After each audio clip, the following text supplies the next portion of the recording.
Good morning, everyone. Are you excited today? Are you ready for what's coming up? Well, my name is Aleida Ortiz. I'm very proud to be here this morning. I'm one of the hosts of the entertainment show En Casa con Telemundo. It's a Spanish show that we talk about everything in the entertainment business, especially in our Latino side. I am from Puerto Rico, but Miami has been my home in the last decade. So I'm so happy and excited to see all these events in this city where we unite ourselves and learn so much. So today is gonna be very exciting for everyone. So without further ado, I wanna start introducing our first session today. Last year, Gum Gum introduced us to the mindset era, a groundbreaking shift where advanced contextual technology is transforming how brands connect with consumers.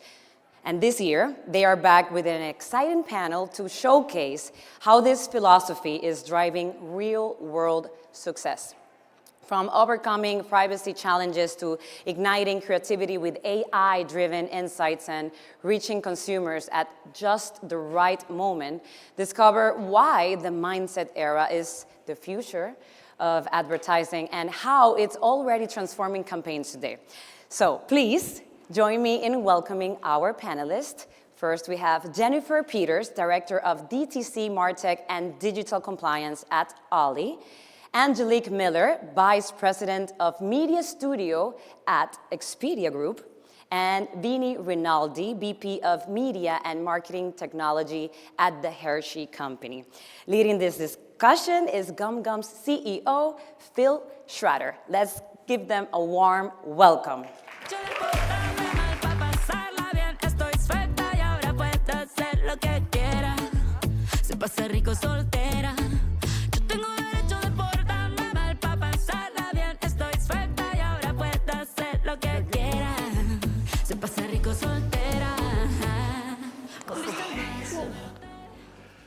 Well, hi everybody. We're ready to dive into mindset or what?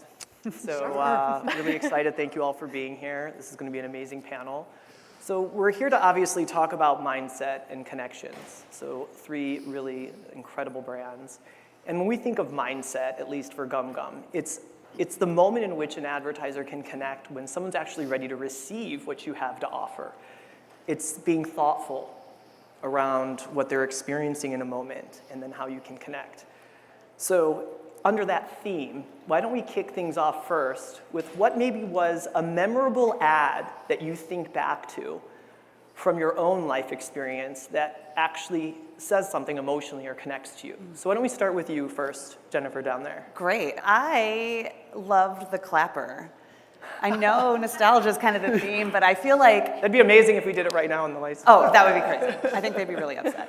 But it was like the first thing I saw that it made technology look fun. You know, it's like solving a problem, and honestly, we still do it the same way. We're like, problem, solution. Don't want to get up and turn off the light? That's awesome. You need to bring it back. Definitely bring back the clapper. What about you? I think I immediately went back to sort of Saturday morning cartoons, Yes. and just that time and being able to kind of be with my parents, that sort of not having anything to do or going to school, and this sort of jingles and the commercials that kind of run through those. And there was one particular that actually just was talking about it to my children, which was the Tootsie Pop commercial, which had this crazy, like, how many licks does it take to get it? And we actually went and rewatched it. So I think just those jingles. Yeah. I thought you were going to leave with a Hershey brand. Oh, I'm so sorry. I'm so sorry. That's okay, no. I actually love the Darth Vader Volkswagen commercial, and I think it shows like how you meet your children in the moment of magic and what it instills in them, and to be able to just hit a button while it turns on and see the reaction of a human at such a young age, like that commercial just sticks with me a lot. Yeah. Dating myself, but I'm a big Slinky fan. Yeah. Slinky. Everybody loves Slinky. By the way, we have some in our booth, I think. That's awesome. So let's build off of that. So let's bring it to like just today. So obviously we have, as an industry, become, I would say, and feel free to challenge on this, very addicted to knowing more around demographics, around people's personal data. And I'm curious as to, we've evolved now as an industry. Of course, we have privacy issues. We have all of these, challenges that we face that we have to adjust to. So there is this movement towards looking at more, mindset or understanding. So how have you looked at, mindset or other data points around your strategies when it comes to, activating or planning as well? So why don't we start with you, Jenna? Sure. I work at Ollie, so our whole kind of the way we build our product is around what is wrong and how can we fix it. Do you need to sleep? We have sleep. Do you need hair? We have hair. So the way we even name our product was like very different than the traditional like B, C, zinc. And that was very revolutionary at the time, and it almost is contextual in itself.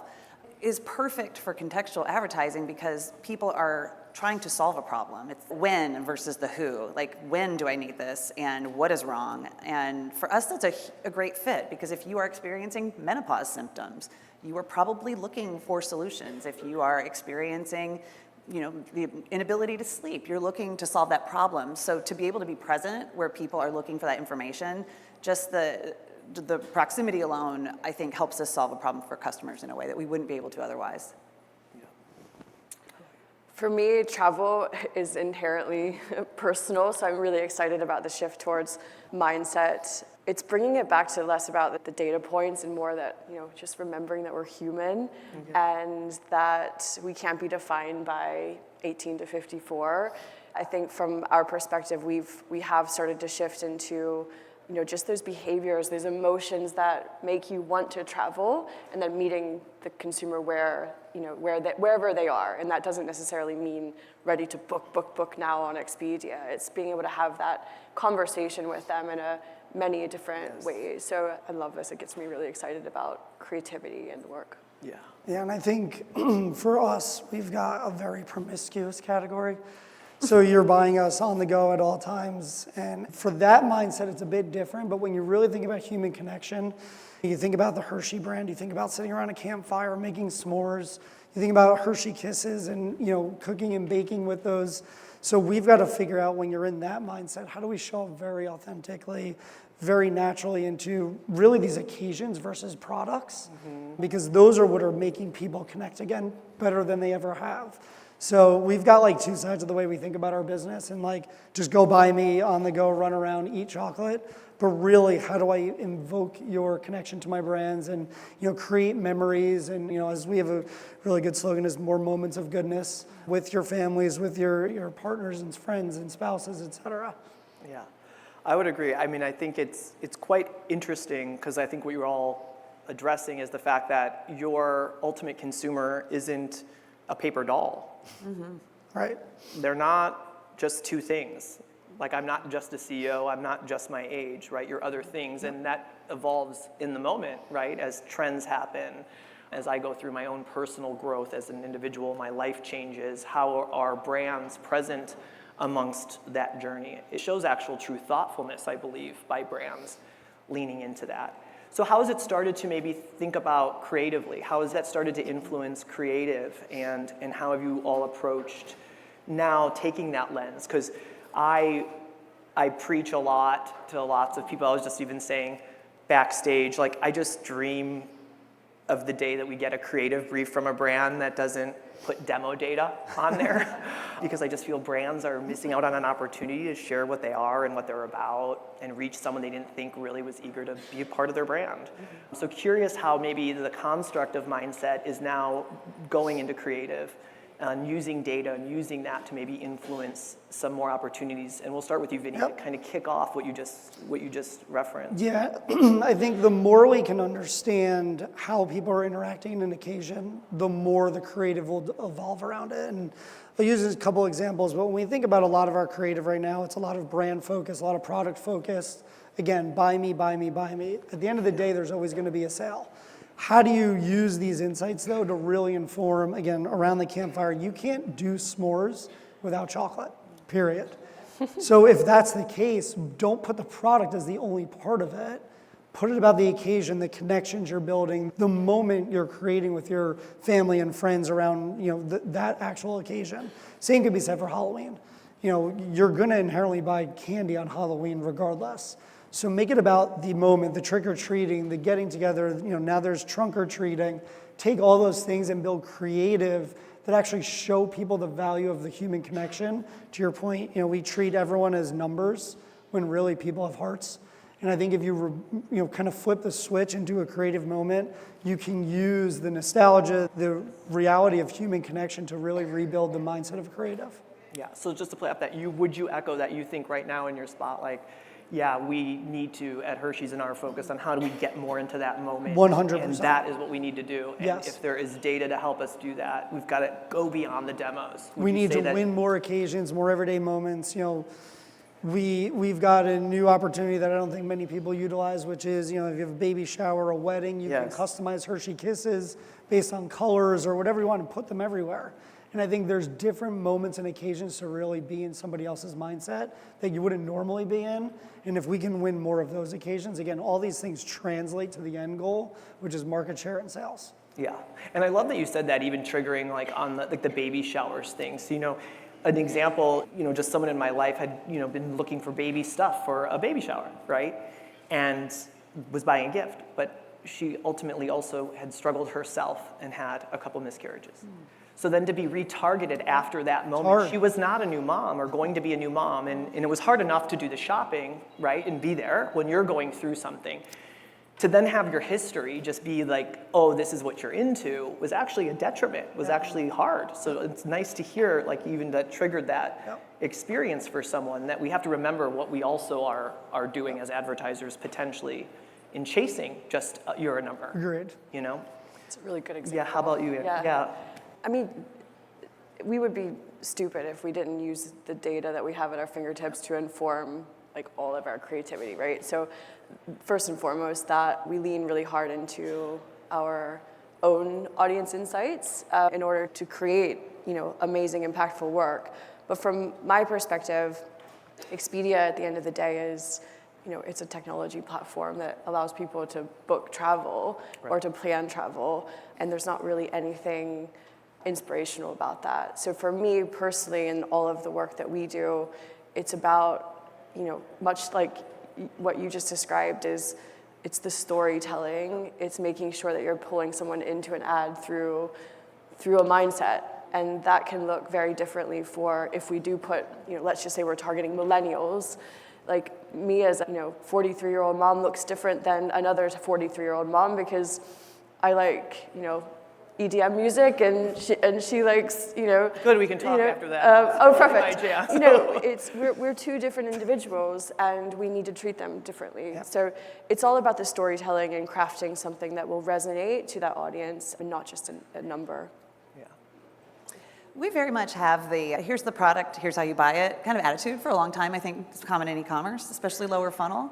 We have two major tent poles during the year. One is New Year's, and one is back to school. Both big supplement times and spaces where people are kind of either trying to get healthier, trying to improve their life, trying to get their kids up in the morning and get them back to school.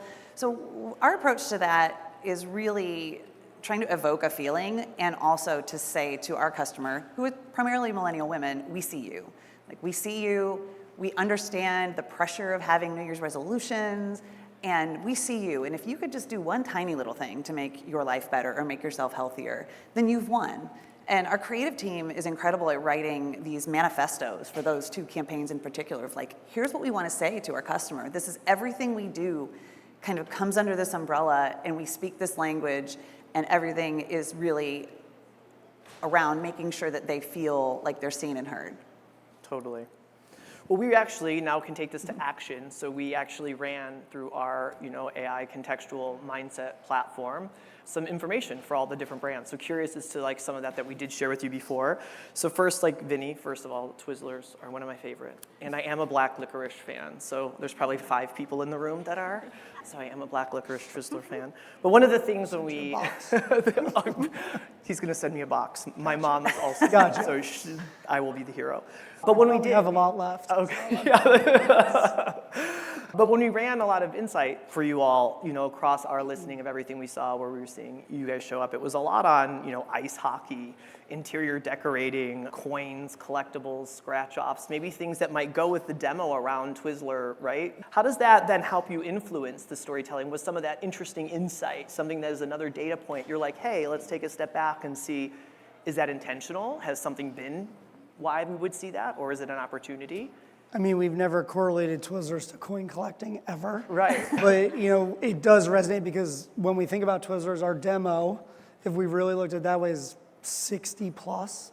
So it's a very old aging brand that we're trying to find ways to age down. Some of the insights you gave us, ice hockey, I'll use only because I grew up playing hockey and it fits, but there's a lot of road tripping. Right. That's tied to ice hockey. And one of our biggest things for Twizzlers is road tripping. So you think about, it's one of our summer brands because it doesn't melt, so it's a lot easier in the summer, and it's a lot of road tripping. So if you can tie some of these things together with different insights, it's an all year round brand. It doesn't have to be the summer. So if you see like ice hockey season's not the summer. So how do you think about that? Okay, there's a lot of road trips. It still plays on how we think about it, but it's a new insight that can say, okay, when we think about, do we do seasonal advertising and how we, invoke the road trip through these different touch points? And again, those different mindset moments, because going on a family vacation that you probably booked through Expedia and you're driving or you're going through the plane versus a hockey tournament over a weekend, two very different moments. Yes. But something that is an insight we weren't even thinking about. So how do you play that into what is your communication strategy throughout the entire year? What role does it play? It is, these insights do invoke much different thinking versus just, hey, we've got to reach 60-year-olds. Right. With Twizzlers ads. Yeah, makes a lot of sense. And so, Jennifer, for you, we saw a very high indexing, within video gaming, and even navigating platforms. How are you looking at that information? And Vinny, to your point, when you do share this information, it becomes not just about what GumGum is sharing, and then how do you activate with GumGum? Of course, right. We want that. But it becomes part of all of your strategies from marketing. Now that's coin collecting, or now it's video gaming. Mm-hmm. How does that influence this insight to you that can also then help be a part of your strategy and planning just across your entire marketing strategy? Well, it's really exciting, actually, because we're always looking for ways to get to Gen Z, as everybody is, right? And so if you look at Gen Z, they're not lining up supplements on their bathroom counter. They're not. I am, but they're not. So for me, that's what's so exciting about that is that's definitely a younger audience. I mean, I don't think that we have a lot of 45-year-old women playing video games. You never know. I don't know. But it's pushed us into channels like Reddit for advertising, which is not a channel that we've been in before. I mean, looking at Twitch even, where it's kind of video gaming nonstop. YouTube Shorts. I think it's helped us change our paid channel strategy a little bit to understand okay, now here's how we can get to that Gen Z audience. Here's the connection, here's the bridge. Because it's not necessarily through a multivitamin. They're not really thinking about that. But they are thinking, how can I be sharper? How can I be better? How can I stay awake longer to play video games and kind of to get in that space? But I think the connection with Gen Z is really important because it gives us sort of an in, but it also opens up new advertising channels where we haven't invested before that maybe we wouldn't have otherwise if we didn't know we had video gaming customers. Yeah. And even when I like to think I'm young at heart, but when I'm walking down the aisles, yes, and I'm still shopping in person, and you see the Ollie brand, and you see the creative, right? And then you just take a step back and you're like, video gaming, younger, you're creative, the way you package your products, it stands out against everything else that would be in that, right? And it evokes a creative uniqueness that I think just is attractive and appealing to maybe even a demo that was you wouldn't have maybe had on your radar, and now this does potentially lean into leveraging that. And that's great to hear the Twitches of the world, because I think that's super smart of opportunity for your brand, because it also matches, I would just say, how you see the brand in person as well. Cool. How about you, Angelique? So we talked a little bit about yours, which is a lot on musicals, style, and fashion. And I think with Expedia, we've done a lot of work with Expedia, a lot on leveraging the creative into where it's engaging. And I think that's what I'd love to kind of, if you can, chat a little bit about, because I think we like to understand and think about mindset as, yes, what's trending, where are we seeing your brands show up, where are we seeing competitors show up? Because remember, this is insight that allows you to get a competitive advantage, potentially, and understand where competition is. But when you can match that with where creative is showing you gaining attention, engagement, it's kind of saying, like, this is a great category, and it's also showing the strongest of index. How do you then leverage that? Because it's telling you more about the creative, et cetera. So do you want to talk a little bit about the influence and how that's kind of shaped Sure, your sure. strategy? I think a couple of things with that. Firstly, I'm working on a road trip campaign, so we should chat. We should talk. It's the 100th anniversary of Route 66 next year. So here we go. Ooh, we got a good one there. I like that. See, this is where Doing business. moments, Business. We're in a mindset, different 66, mindset. I like the that. road All trip. right. There you go. That would be great. I think we have intentionally made a decision as we build out sort of a travel media network to move away from just trying to talk to the traveler at like the point of sale. This probably goes to a lot of retailers in the room. When you meet them where they are, and we run straight towards these types of insights because I unfortunately have to deal in a very, very large sea of sameness with tourism advertising. I mean, you guys all see it, right? The same couple walking down the beach, or like eating the sort of meal that's been it's if you've seen one ad, you've seen all of them. And so when Gum Gum provides insights, like for instance, style and fashion, that just gives us something to latch on to, and then meet that particular individual where they are. And that might not be sitting on Expedia booking. It actually might show up in a luxury fashion magazine, or in some sort of London Fashion Week, for example. Exactly. Right? And so that just gives us a point of differentiation against what everyone else is doing. Yeah, because I think to that point, it helps you identify what value Expedia has, which is multiple, right? To highlight in that moment. Like, what was it about that creative or that message that resonated in that environment, and then maybe didn't resonate within another piece of content, and you need to elevate and highlight a different part of your brand, right? It's the same with Vinny, right? You're Right. not just a chocolate fan when you're buying chocolate. Right. You are, you are a traveler, whether you're watching a show on Netflix being inspired by the destination, or you're actually in a mindset of wanting to scroll through TikTok to get inspiration. So I think it's just, again, trying to meet the individual where they are in that journey. Great. And so I think I'd be curious, what are you, when you look at upcoming, maybe things that you're each working on that you can share, what are you excited about kind of in like your next strategy of kind of, especially given this current climate, where we're at, how you're approaching, kind of marketing going forward? Curious what you're excited about or what you're doing now. Sure. I am so excited to see print come back. We were just talking about this, but honestly, everything that's old is new again, and I love seeing the effectiveness of it and the ROAS on it. It's kind of wild, and the targeting is pretty amazing. Yeah. I want to talk about TikTok Shop for just a second. It's obviously a weird time for TikTok, and we're seeing that business slow down as creators not as willing to create, customers being nervous about whether it's going to get shut down, if they're going to get their product. But if you sit and you watch TikTok and you watch live streams, we are still doing the home shopping network. Yep. Like Shoppable Video is literally the home shopping network. Yeah. Yep. So again, just seeing kind of all these things come full circle, and it still works. I mean, Yes. it obviously works, or we wouldn't still be doing it. So I think integrating those very traditional things that maybe we've shied away from in the past into digital out of home and all the other very exciting, very flashy things is pretty exciting. Yeah, cool. How about you? We're really excited about sort of helping the end-to-end experience, particularly around shoppable platforms or shoppable TV. So we've got some exciting stuff that we're talking to, again, some of the big streaming platforms, of just how do we make what you're watching easier to plan and to book as a consumer. So I'm interested to see how that goes and how some of the personalization through contextual targeting can just make that really, really, really personalized. Cool. We've got a few really cool product launches that I can't talk about, but we've got, if you think Let's about, have a drink later. we've got, what I think is really cool about something that we're doing is next year is America's 250th birthday. Oh, And we actually just got approvals and got through the process that we're launching a Milton Hershey movie. So all about our founder's ethos, all about who he was, how we got here. Company's over 130 years old. So for me, what we're now planning to do is how do we bring that to life? How do we bring our founder to life to a lot of people who don't know who he is? A lot of people don't know that every part of our business goes towards a school that supports 2,500 underprivileged children to go to school every day, to go to college, to go through this whole process. So we want to bring his story to life. And oh, by the way, he's failed 4 times at chocolate.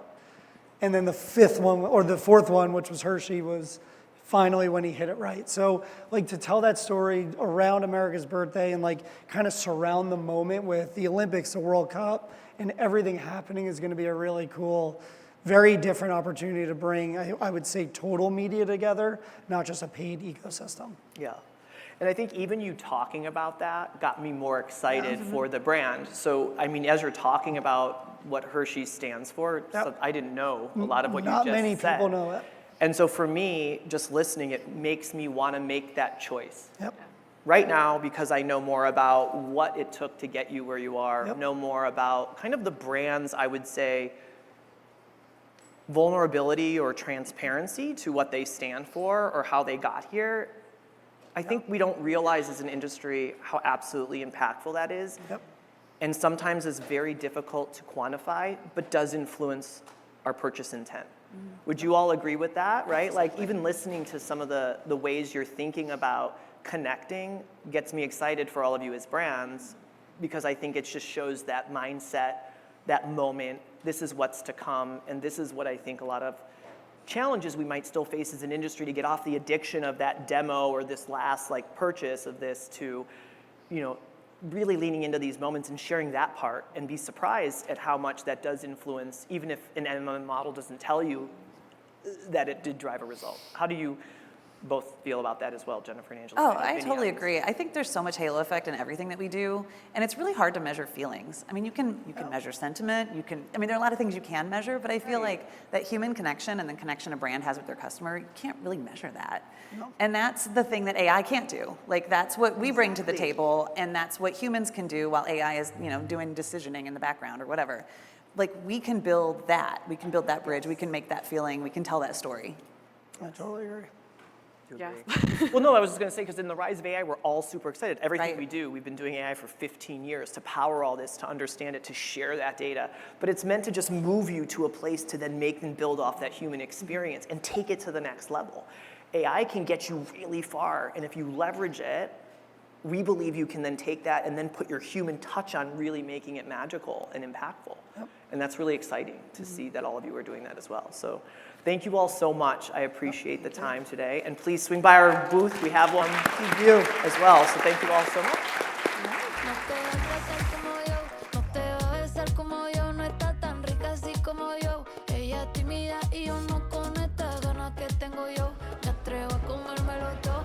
Hoy estás jangueando con ella, pero después tal vez no. Que hubiera sido. Okay. So that was amazing, right? Do you guys love this first session this morning? Yeah, indeed. So we're gonna take a few moments to prepare to our second session this morning. So please find your seats. But you have a few moments to get ready for our next session this morning. I'll come back in a few.